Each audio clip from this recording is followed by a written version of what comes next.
Olá, turma. Sejam todos muito bem-vindos à disciplina de Pontes e Grandes Estruturas. Hoje é a nossa 10ª aula, nós vamos encerrar o conteúdo de concreto protendido na aula de hoje. E nas próximas 2 aulas nós vamos abordar a unidade 4 do livro didático de vocês, que trata sobre as grandes estruturas. Nós vamos comentar daí conceitos, fundamentos gerais sobre usinas hidrelétricas, sobre portos e sobre aeroportos. Mas na aula de hoje a gente continua falando de concreto protendido, assunto que a gente vem estudando nas últimas aulas, né? Na aula de hoje a gente vai discutir os aspectos de dimensionamento da minha peça, tá? Então na aula anterior, só retomando, né, o que a gente viu na aula anterior, nós estávamos estudando os diferentes tipos de proteção em relação à força de proteção, né? Então, nós tínhamos proteção completa, proteção limitada e proteção parcial. Na proteção completa, a gente reduzia a zero as tensões de tração. Então, a gente buscava, né, para combinação frequente, na proteção limitada, a gente igualava as tensões de tração a zero, né? Ou seja, a gente não permitia que houvesse tensão de tração na peça. Na proteção limitada, aí, para a condição de combinação frequente, né, a gente permitia o surgimento de tensões de tração, só que a gente limitava essas trações ao valor de resistência à tração do concreto na flexão. Ou seja, as minhas tensões de tração, elas eram inferiores ao limite de resistência à tração do concreto. Então, ok, né, minhas fissuras vão ser mais reduzidas, porque afinal de contas, as minhas tensões são menores do que a resistência do concreto. Então, ok. E aí nós tínhamos o terceiro tipo de proteção, que era a proteção parcial. Nesse tipo de proteção, as tensões de tração eram limitadas em função da abertura de fissuras, tá? Do tamanho de abertura das minhas fissuras, que era de 0,2 milímetros. Então, as minhas tensões de tração deveriam ser, no máximo, que gerassem aberturas de até 0,2 milímetros na minha peça. Tá? E aí nós estudamos, né, o equacionamento para a proteção completa e a proteção limitada. Então, nós vimos lá como a gente calcula as tensões máximas nos bordos da minha seção transversal e encontramos qual é a equação a ser utilizada para a obtenção da proteção, né, da força de proteção. Tá? Então, na aula de hoje, a gente começa a aula de hoje calculando a força de proteção para nossa viga de estudo. Lembrando que a gente está, né, sempre trabalhando com uma ponte de modelo, uma ponte de exemplo na nossa aula. A gente dimensionou essa viga longitudinal em concreto armado, né, armadura longitudinal transversal, e agora, nessa unidade, a gente vai dimensionar essa mesma viga principal, só que em concreto protendido, certo? Então, hoje a gente vai fazer exatamente isso, o dimensionamento dessa viga em concreto protendido. A gente começa calculando qual é a força de proteção necessária para essa viga e depois a gente dimensiona a armadura ativa, né? O quanto de aço, de cordoalho de aço que eu preciso para fazer essa proteção. Muito bem, o chat de perguntas e respostas, pessoal, como de costume, está aberto, tá? Então vocês podem mandar suas dúvidas, suas contribuições, mandar um bom dia para o Nicolas, Andrés e para o Geraldino, que mandou um bom dia aqui no chat. Bom dia, pessoal. Vamos lá, então, tá?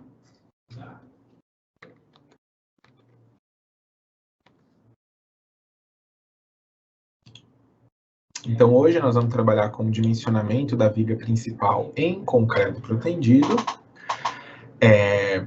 Antes da gente entrar no exercício de cálculo da força de proteção, é importante a gente destacar as recomendações de norma, tá? A NBR 6118 de 2014, ela vai recomendar os diferentes tipos de proteção em função do tipo de alongamento da barra de aço, se é por pré-tração ou pós-tração, e ainda em função da classe de agressividade ambiental, se é classe 1, 2, 3 ou 4, tá? Então, veja bem, a norma, ela vai recomendar o uso de proteção completa, tá? Do tipo pré-tração, só para os ambientes de classe de agressividade ambiental 3 e 4, tá?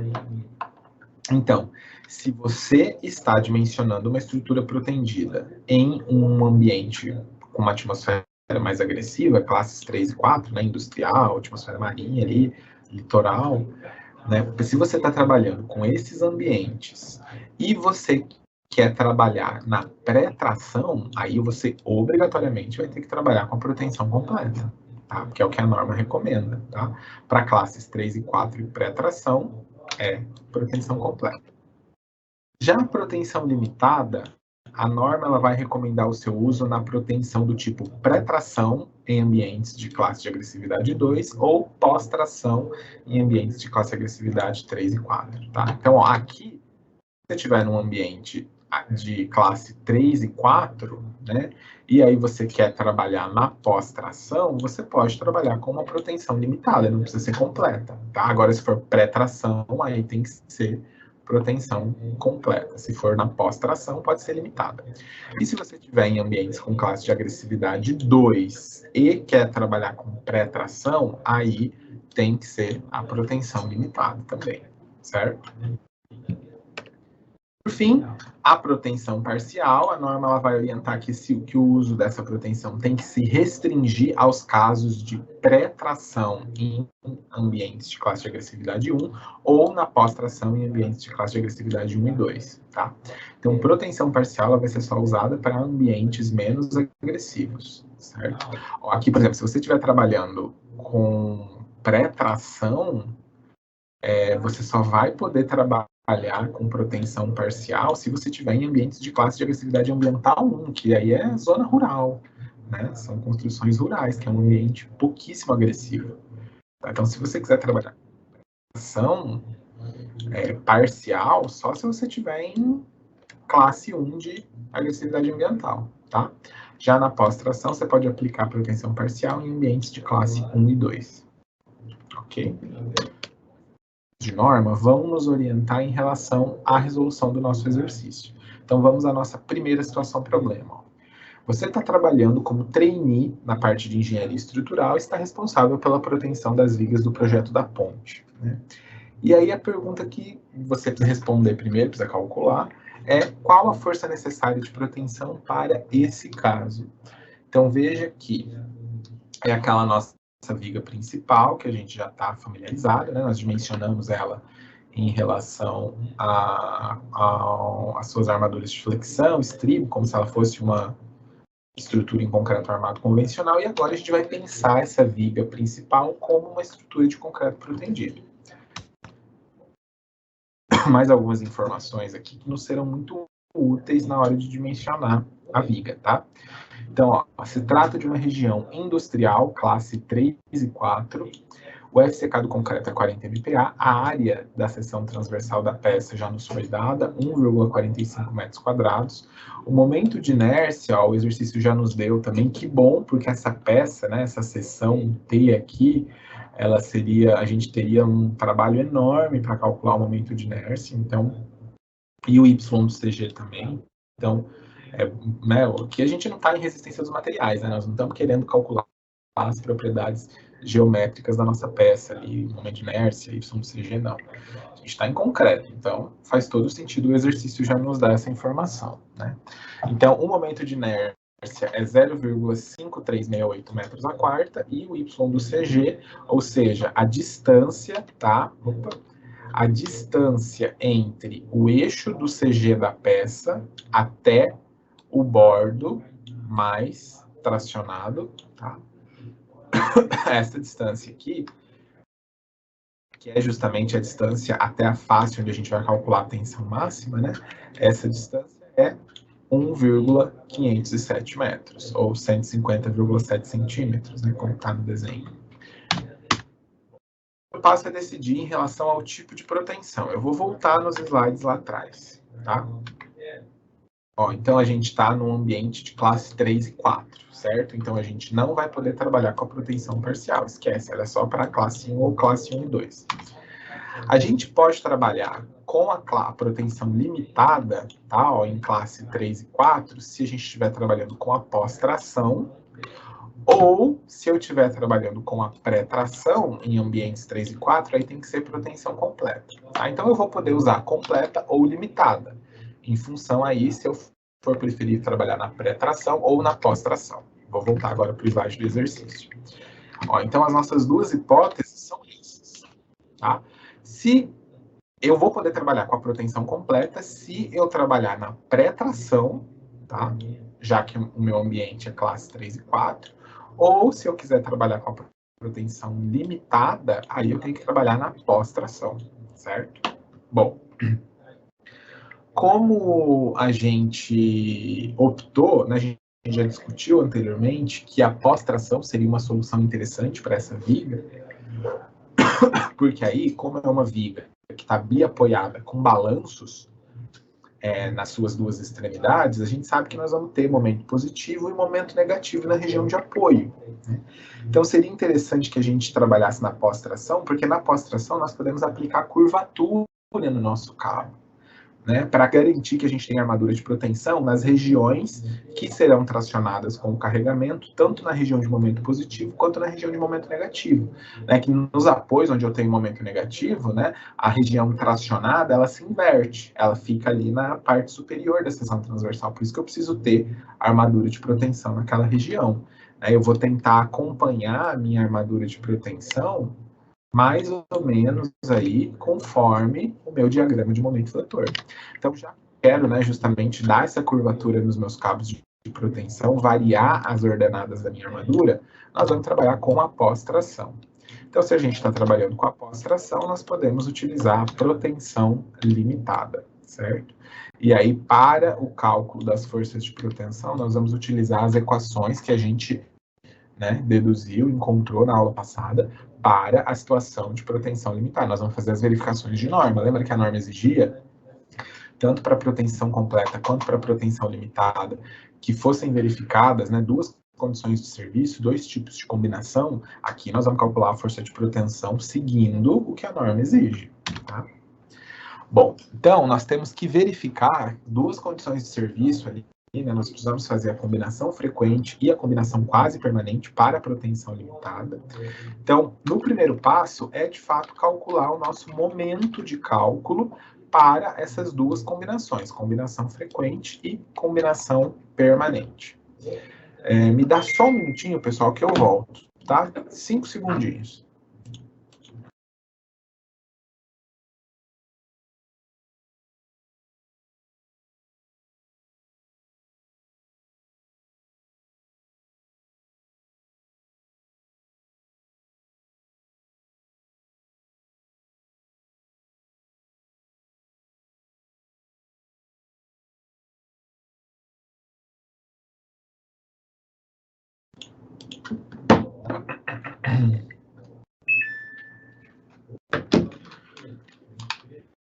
Bom, então, pessoal, o primeiro passo, né? A gente está na proteção limitada, então nós precisamos calcular o valor de momento de cálculo para a combinação frequente para a combinação quase permanente. Bom, essas combinações de serviço, tá? Nós entramos com os valores de momento, tanto em função da carga permanente como em função da carga móvel, a gente entra com esses valores integrais, tá? Então, nós não precisamos aplicar nenhum coeficiente gama de combinação, que a gente aplica lá para as combinações últimas normais, né, no RLU. Então, aqui a gente vai aplicar apenas o coeficiente psi que está associado à simultaneidade, né, das ações.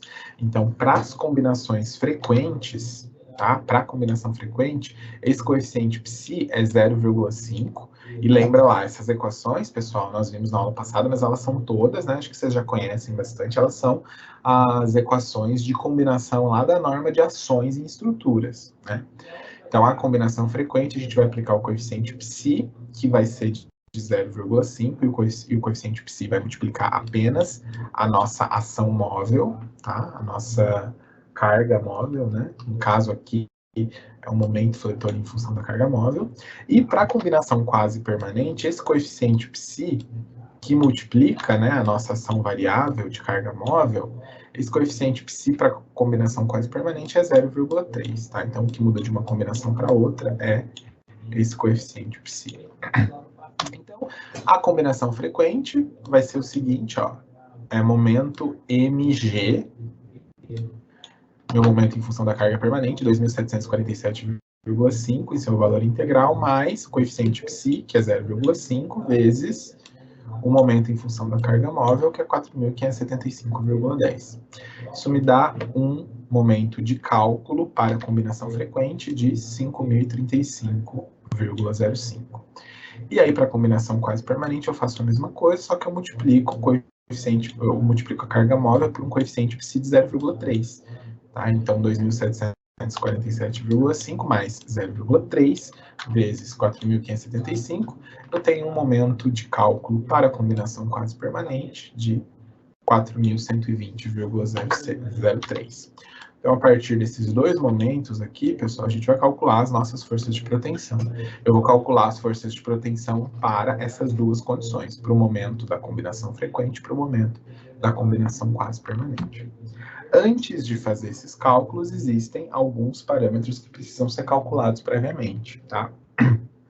O primeiro deles é a força de tração na flexão. Então, esse valor de FCTF, né, que é o valor que a gente vai limitar a nossa tensão de tração para a combinação frequente, né? Na combinação frequente a gente limita, na proteção limitada a gente limita a tensão de tração em relação a essa resistência à tração do concreto. Então, esse FCTF, ele vai ser calculado a partir dessa expressão, tá? Isso para seções T, como é o caso da nossa, tá? Tá no livro de vocês e essa equação é uma equação que a norma estabelece. A resistência à tração na flexão do concreto vai ser 0,252 vezes o FCK do concreto, tá? Elevado a 2/3. Nós estamos trabalhando com concreto classe C40, né? Então o FCK é 40 MPa, então é só substituir aqui 40 elevado a 2/3. Isso me dá uma resistência à tração de 2,947 megapascal, tá? E nós vamos trabalhar tudo em kilonewton por metro quadrado, tá? Vamos mudar essa unidade, porque, ó, no enunciado, vou voltar aqui, ó, a gente tem tudo em metro quadrado, né? Área, momento de inércia, Y do CG. Então, vamos trabalhar tudo em kilonewton por metro quadrado, tá?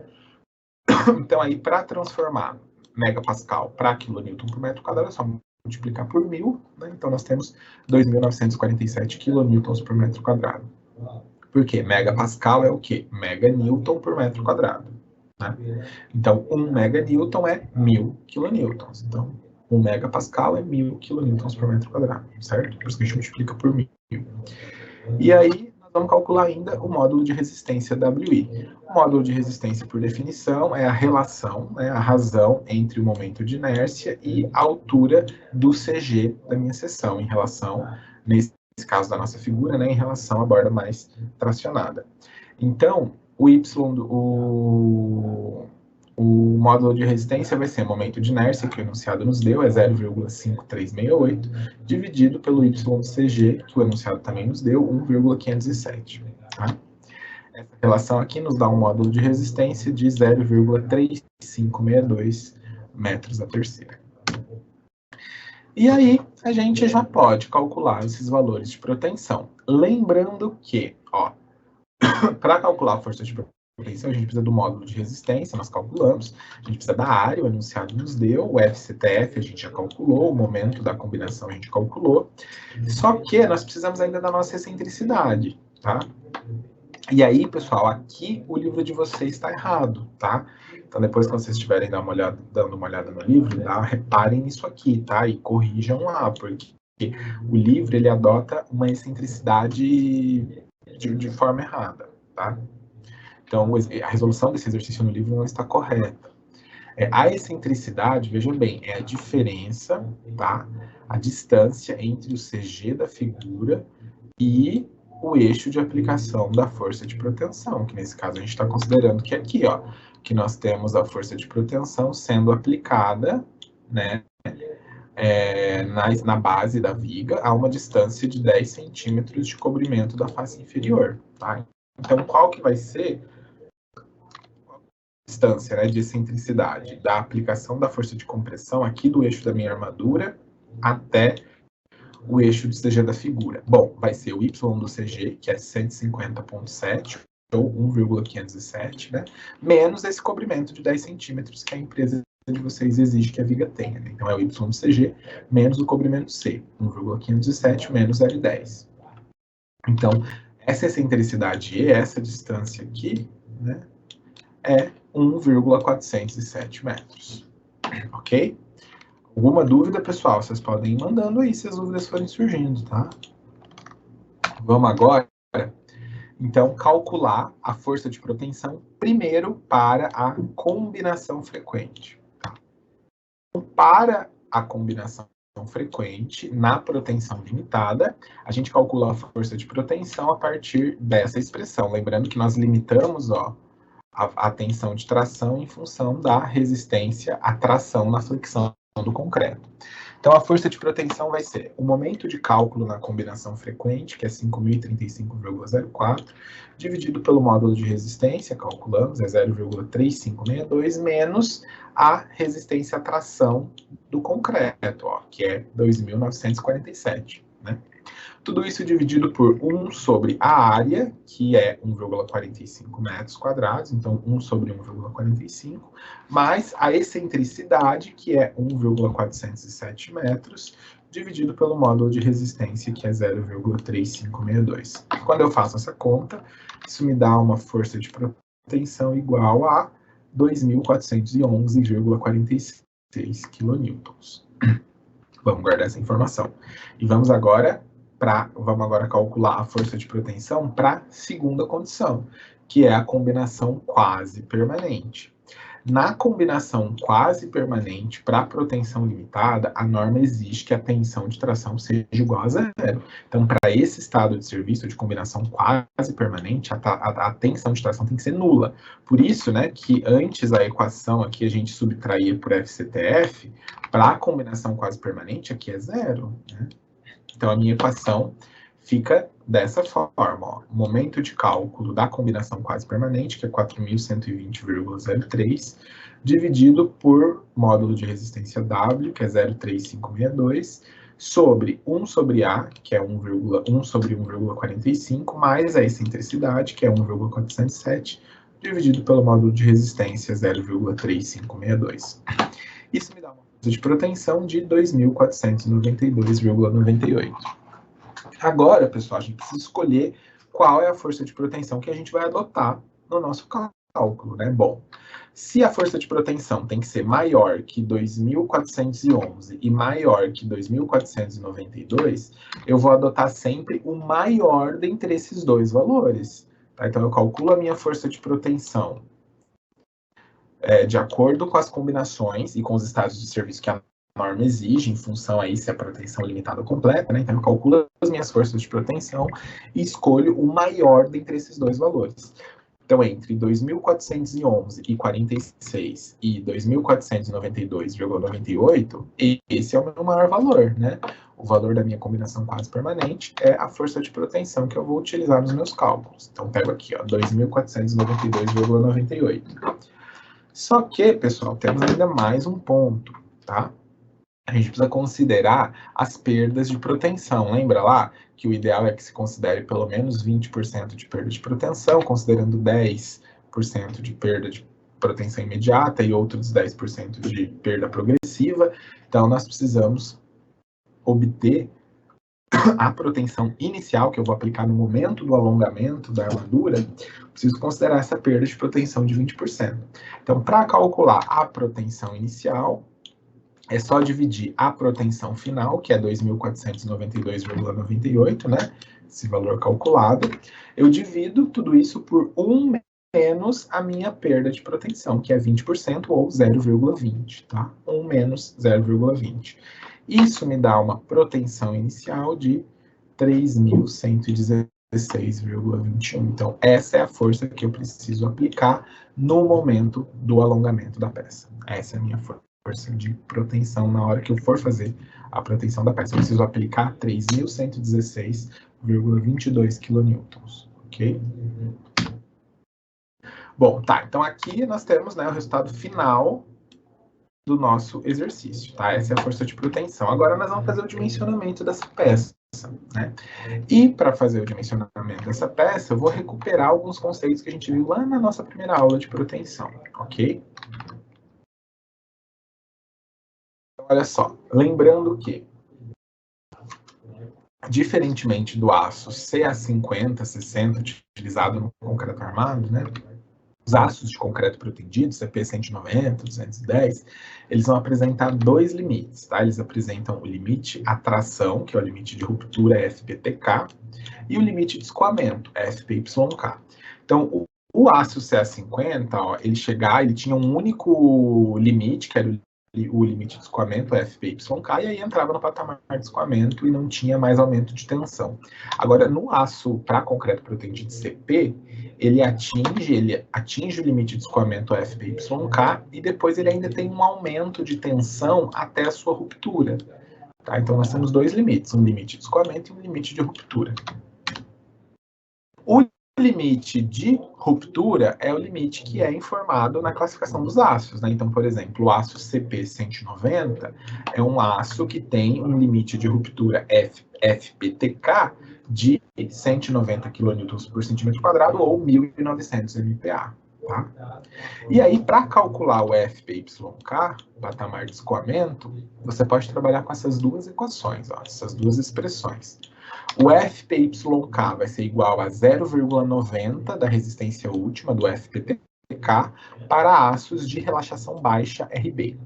E esse FPYK vai ser igual a 0,85 de FPTK para aços de relaxação normal. Ok? Bom, então nós temos o FPTK, conseguimos calcular o FPYK, né? Temos a tensão última de ruptura, conseguimos calcular a tensão de escoamento dos aços CP. Aí, a determinação da área de aço de armadura, ela vai ser feita a partir da força de proteção e da tensão limite do material, né? A gente sabe que tensão é força sobre área. Então, para eu encontrar a área, né, eu multiplico cruzado ali, para eu encontrar a área, é só eu dividir a força de proteção, que eu calculei, pelo limite de tensão que o meu material suporta, né? Pelo valor máximo, pela tensão limite que o meu material suporta. Então, agora a gente volta lá para aquela tabelinha, né, para aquele quadro com as expressões de cálculo para as tensões limites na armadura ativa. Então, veja bem, ó. Isso a gente viu há 2 aulas atrás, tá? Se, dependendo de se eu tenho armadura pré-tracionada ou pós-tracionada, com aços de relaxação baixa ou relaxação normal, eu vou pegar uma duplinha de equações aqui e calcular os meus valores limites, tá?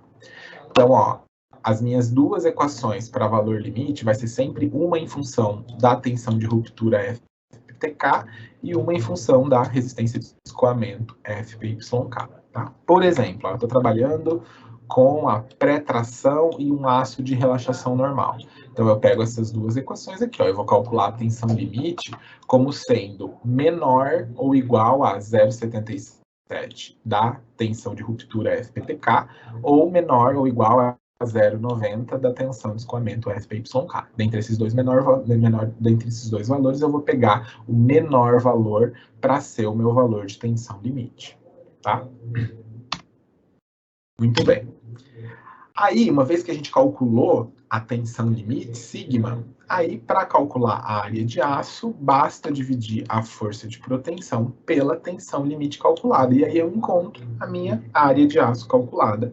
Daí eu vou lá nos meus catálogos de fornecedores e vou olhar, né, qual é o aço que eu vou escolher e conferir qual é a área nominal de aço que aquela cordoalha adotada apresenta.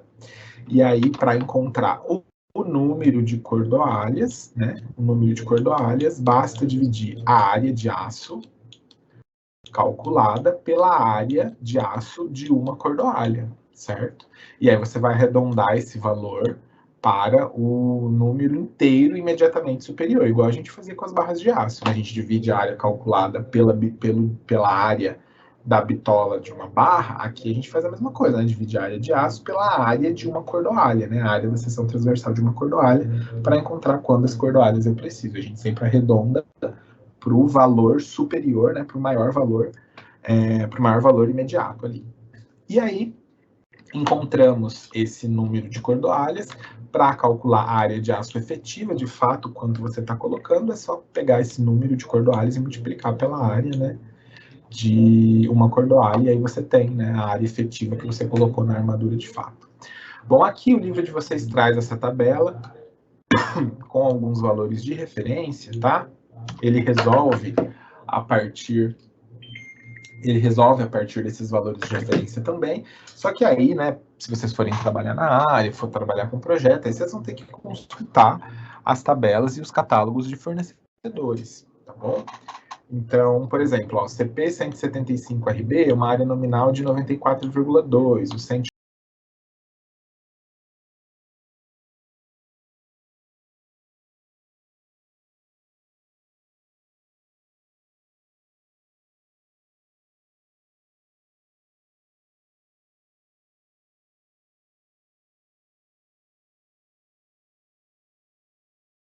são baixa de 98,7. A cordoalha engraxada, ó, CP 190RB, tem uma área nominal, a cordoalha, de 98,7, tá? Aí nós vamos utilizar esses valores como referência, mas depois, se der tempo, eu vou mostrar um catálogo de cordoalhas para vocês também, tá bom? Vamos resolver, então, calcular essa área de aço para nossa viga principal e para nossa força de proteção calculada? Bom, então a sua tarefa aqui é calcular a área de aço para uma força de proteção de 3.116,22 kN, é a força de proteção que a gente calculou no exercício anterior, né? Nós estamos trabalhando com a pós-tração e a gente vai utilizar um aço CB 190RB, relaxação baixa. Tá? Então, nós estamos na pós-tração com aço de relaxação baixa. Tá? O primeiro passo é calcular o FPYK, que é a tensão de escoamento. Né? Bom, a gente está trabalhando com aço tipo CP 190RB, relaxação baixa. Né? Então, eu sei que a minha tensão de ruptura FPPK para um aço 190 é 1.900 MPa. Né? E aí, para aço de relaxação baixa, eu posso calcular o meu FPYK, a minha tensão de escoamento, a partir da expressão 0,90 de FPPK, sendo que FPPK, né, 1.900 MPa. Então, logo, a minha tensão de escoamento vai ser 1.710 MPa, certo? Aí, eu vou calcular o valor limite de tensão na minha armadura, no caso de pós-tração com aço de relaxação baixa, tá? Então, eu vou adotar essa duplinha de expressões, ó. Vou até voltar lá na tabelinha, ó, tá vendo? Nós estamos na pós-tração com aço de relaxação baixa. Então, as equações que a gente vai utilizar são essas duas, ó. A tensão limite tem que ser menor ou igual a 0,74 de FPPK ou 0,82 de FPYK, tá? Essas equações aqui, 0,74 de FPPK ou 0,82 de FPYK. Então, é só multiplicar 0,74 pela tensão de ruptura, que é 1.900 MPa, isso me dá uma tensão limite de 1.406 MPa. Ou ainda multiplico 0,82 pela tensão de escoamento FPYK, que é 1.710 MPa. Né? Isso me dá um valor limite de tensão de 1.402,2. Então, veja que são valores de tensão limite bem parecidos, né? Só que como a minha tensão limite tem que ser menor que esses dois valores, né, eu vou adotar o menor dentre esses dois para ser o meu valor limite, certo? Então, eu vou adotar, como tensão limite, esse menor valor de 1.402,2 MPa. Okay? Esse é o valor da minha tensão limite. E aí, para encontrar a área de aço, é fácil, né? A área de aço de proteção é só dividir a força de proteção pela tensão limite. A minha força de proteção é 3.116,22 e a minha tensão limite, ó, a gente calculou aqui, 1.402,2 MPa. Como a gente está trabalhando com quilonewton e eu quero a minha área de aço em centímetros, tá? Eu vou converter essa tensão de MPa para quilonewton por centímetro quadrado, para eu já ter o resultado em centímetros quadrados, ok? Então, lembra, né? Isso aqui a gente já sabe, né? Para converter megapascal para quilonewton por centímetro quadrado, basta dividir por 10, tá? Então, 1.402,2 MPa é igual a 140,22 kN por centímetro quadrado. Tá? Então, aí eu divido a força de proteção 3.116 pelo valor limite da tensão, que é 140,22 kN por centímetro quadrado, e chego à minha área de proteção igual a 22,2 centímetros quadrados. certo? Bom, qual seria a área, né, do aço CP190RB? Para esse aço CP190RB, a área de uma cordoalha é 98,7 milímetros quadrados, né? O autor pegou lá daquela tabela, ó, aço CP190 tem uma área de cordoalha de 98,7 milímetros quadrados, ok? E 98,7 milímetros quadrados é igual a 0,987 centímetros quadrados. Convertemos as unidades aqui. Aí, para encontrar o número de cordoalhas, basta dividir a área de aço de proteção, 22,2, pela área de uma cordoalha, que é 0,987. Essa divisão me dá aí um número de cordoalhas de 22,5 cordoalhas e a gente vai sempre arredondar para o valor superior imediato, então nós vamos trabalhar com 23 cordoalhas, ok? Bom, aí o passo final, pessoal, é encontrar o número de bainhas metálicas e quantas cordoalhas eu vou passar por cada bainha. Né? Porque lembra, nós estamos trabalhando com pós-tração, as cordoalhas elas estarão dentro das bainhas metálicas, né? E a gente vai dar uma curvatura nessas bainhas também, né? E aí, quantas bainhas metálicas eu trabalho, quantas cordoalhas eu coloco em cada bainha? Bom, a gente não vai trabalhar com 23 cordoalhas em uma bainha, né? É muita coisa. Geralmente a gente trabalha com bainhas aí com 7, 8 cordoalhas, né? Não muito mais que isso. Então, uma possibilidade, por exemplo, é muito comum trabalhar com bainhas com 7 cordoalhas, por exemplo. Mas aí, se eu fosse trabalhar com 7 cordoalhas, eu teria 3 vezes 7, 21. Né? Eu não atenderia as minhas 23 cordoalhas. Então, para fazer uma combinação que atenda essas 23 cordoalhas, uma possibilidade era, por exemplo, trabalhar com duas bainhas de 8 cordoalhas, né? Aí eu teria 16 cordoalhas, mais uma bainha com 7 cordoalhas, né? Aí eu teria 16 mais 7, eu teria as minhas 23 cordoalhas. Só que aí você vai detalhar, né? Duas bainhas de 8, uma bainha de 7, já vai começar a ficar difícil para quem está executando, sabe? Porque é uma especificação que não está uniformizada. Então, para a gente, né? Claro, isso é decisão de projetista, certo? Mas é recomendável que você tente detalhar da maneira mais uniforme possível, sem apresentar tanta variação de armadura assim, porque isso pode gerar confusão e erro no momento de execução da armadura, tá? Então aqui, né, o livro de vocês, na verdade, né, a resolução da outra aqui, mas eu optei em trabalhar com 3 bainhas metálicas com 8 cordoalhas cada, tá? 3 vezes 8, ó, eu vou ter 24 cordoalhas, né? Eu tenho uma a mais aqui que as 23, mas eu precisava de no mínimo 23, eu vou estar trabalhando com 24, então ok, tá a favor de segurança, maravilha. Tá pra gente detalhar de uma maneira, né, mais simplificada, o pessoal que vai executar, vamos trabalhar aqui então com 3 bainhas metálicas com 8 cordoalhas cada, ok? Muito bem, pessoal. Temos dúvidas? Nós temos aí 10 minutos finais de aula que eu vou abrir para dúvidas, questionamentos, contribuições. Enquanto vocês mandam as dúvidas de vocês, eu vou abrir aqui o catálogo do fabricante de aço, de um dos fabricantes de aço para concreto protendido, só para a gente passar pelas tabelas, por algumas figuras. Tá? Então, vão mandando as dúvidas e contribuições de vocês. Eu volto já, tá? Eu vou abrindo aqui esse catálogo, então.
Vocês têm, pessoal, alguma dúvida final aí de concreto protendido? Ficou claro esse conteúdo? Na próxima aula a gente já entra em grandes estruturas, tá, pessoal? Então, se tiverem alguma dúvida aí, esse é o momento ideal.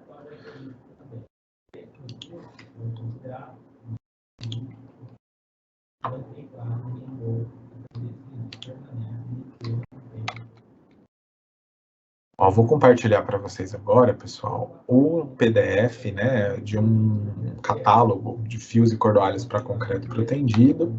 Só para a gente dar uma passada aqui, ó, é dessa marca, dessa fornecedora, ArcelorMittal. E olha só, aqui a gente tem as nossas cordoalhas de aço, né? Elas são todas dispostas comercialmente nesses rolos. Aqui a gente tem a cordoalha aparente, aqui a gente tem a cordoalha encapada e engraxada, tá? Então vamos lá, ó. O que a gente pode destacar aqui? Eu quero ir lá nas tabelas desse catálogo. Bom, aqui ele dá uma introdução, né? Fala das aplicações em edifícios, em obras diversas, em pisos industriais comerciais, em pré-fabricados, em galpões, né? Então, ó, ela fornece fios para proteção, tá? E cordoalhas, né? Ó, essa marca específica, ela trabalha com cordoalhas de 3 ou de 7 fios. Aqui tem um detalhe, ó, 3 fios ou 7 fios, né? E aí junta esses fios são retorcidos, montando, né, compondo aí a cordoalha. Então veja bem, ó, daí aqui ela tem as tabelas, ó. Então, ó, aqui pensando na cordoalha de 7 fios, né? Ó, ela trabalha com cordoalha de 7 fios CP 190 ou CP 210, ó, tá? Então, se você fosse especificar uma dessas cordoalhas, né, você teria que vir nessa tabela aqui e falar, vou trabalhar com, ó, uma cordoalha 7 fios CP 190, tá? Aí, essa cordoalha, ela vai ter vários diâmetros nominais. E aí, em função, né, desse diâmetro nominal, a área vai variar, tá? Daí você vai ter que especificar, ó, eu quero uma bitola de CP 190 RB de diâmetro 12,7. Isso vai te dar, ó, uma área, o fornecedor garante uma área mínima de 99 milímetros quadrados, que é muito parecido com a área que a gente usou no nosso cálculo, né, que era 98,7. Tá? Então aí você vem aqui e pega a área mínima que o fornecedor te garante, né? Eu vou especificar então, ó, CP 190 RB de diâmetro nominal 12,7, isso tem uma área de 99 milímetros quadrados. Eu quero trabalhar com CP 190 RB, 15,20 de diâmetro. Aí a minha área mínima é 140 milímetros quadrados, tá? Então consultem, né, quando vocês forem projetar, claro, consultem as tabelas dos fornecedores de cordoalha, certo? Aqui, ó, essas cordoalhas são as cordoalhas nuas, né? Elas são fornecidas em rolos sem núcleo, tá? Nas dimensões dessa tabela abaixo aqui, as dimensões de fornecimento. Mas, ó, são cordoalhas nuas, tá? Aí essa marca tem ainda as cordoalhas de 7 fios engraxadas e plastificadas, né? Tanto CP 190 quanto CP 210. Essas cordoalhas engraxadas e plastificadas, elas são de melhor qualidade porque elas estão mais protegidas, não em relação ao aço, tá? Em relação à proteção à corrosão. A graxa, que essas cordoalhas são engraxadas, elas têm a função, essa graxa tem a função de proteger a armadura contra a corrosão, e além da graxa, né, elas são revestidas ainda com um PAD, né, que é um plástico, né, elas são revestidas com uma película ali, né, de PAD, que é polietileno de alta densidade, que esse PAD ele já é extrudado diretamente sobre a cordoalha já engraxada, né, fabricada por um processo contínuo aí, tá? Mas as características mecânicas, ó, elas são idênticas às cordoalhas sem revestimento, tá? Mecanicamente elas funcionam da mesma maneira. A graxa e a plastificação, ela tá aí para proteger a armadura contra a corrosão, ok? Bom, e aí aqui a gente tem também, né, as informações, tá? As áreas serão equivalentes, né? Ó, CP 190 RB 2,70, uma área mínima de 99, 15,20 de diâmetro, uma área mínima de 140. Então a área de aço é a mesma. que muda de fato é a presença da graxa e do plástico para proteger a armadura de corrosão. Ó, essa foto é legal, né, pessoal? Aqui a gente consegue enxergar bem, né? Ó, aqui está a nossa armadura, aqui a gente consegue enxergar o brilho da graxa, né? E aqui a gente tem o plástico, tá? O plástico PAD, né? A película de PAD protegendo a armadura, tá? Então, deem uma olhada depois nesses catálogos, tá, pessoal? Essas informações técnicas. Quem for trabalhar com isso precisa já conhecer, né? Quem for projetar precisa conhecer esses fornecedores, ok? Muito bem, a gente recebeu uma dúvida aqui, vamos dar uma olhada. O Nicolas mandou a seguinte mensagem: a aula está ótima, professor, muito obrigado, mas a situação problema abordada é uma junção das sessões 3.2 e 3.3 ou foi só da sessão 3.3? É uma junção, tá, Nicolas? É uma junção da sessão 3.2 e 3.3. Porque na sessão 3.2, vocês fazem o cálculo da força de proteção, né? E na seção 3.3, vocês fazem o cálculo do dimensionamento da armadura, tá? Daí eu juntei num único exercício. Deixa eu até conferir aqui, deixa eu ver se eu tenho o livro aqui no pendrive, mas acho que eu não vou ter, tá? Mas é uma junção, tá, Nicolas? Porque, lembra, nessa disciplina a gente está sempre trabalhando com a nossa ponte modelo lá, que é aquela ponte em viga de vão de 25 metros, né? E os balanços. E aí a gente faz o dimensionamento sempre em relação àquela nossa ponte de exemplo. Nós dimensionamos ela agora em armadura em concreto protendido.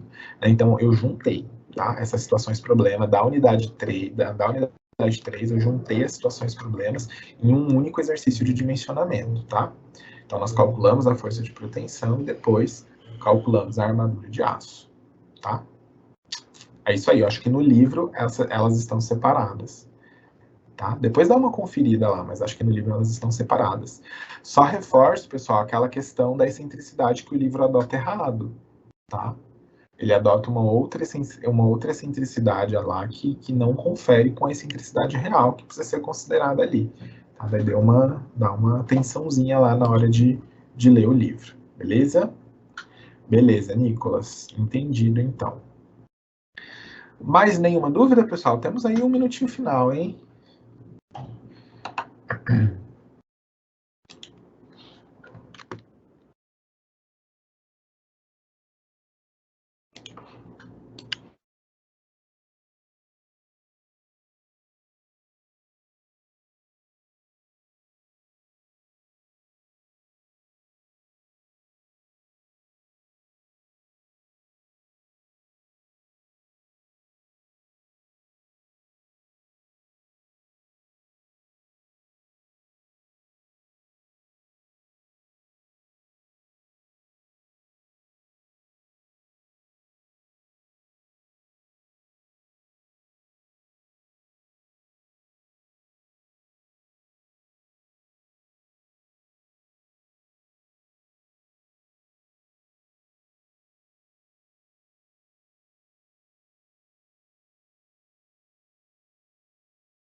Eu caí, pessoal, aqui. Será que recebemos mais alguma dúvida? Deixa eu dar uma olhada aqui. Não recebemos, né? Conferir aqui, a última foi a do Nicolas. Bom, pessoal, então eu vou encerrar a aula por aqui, tá? Desejo a todos um bom fim de semana, descansem e nos vemos na semana que vem, entrando daí na unidade 4. Vamos discutir conceitos sobre grandes estruturas, tá? Usina hidrelétrica, portos e aeroportos. Ok? Um abraço então, pessoal. Nos vemos semana que vem. Até a próxima. Tchau, tchau.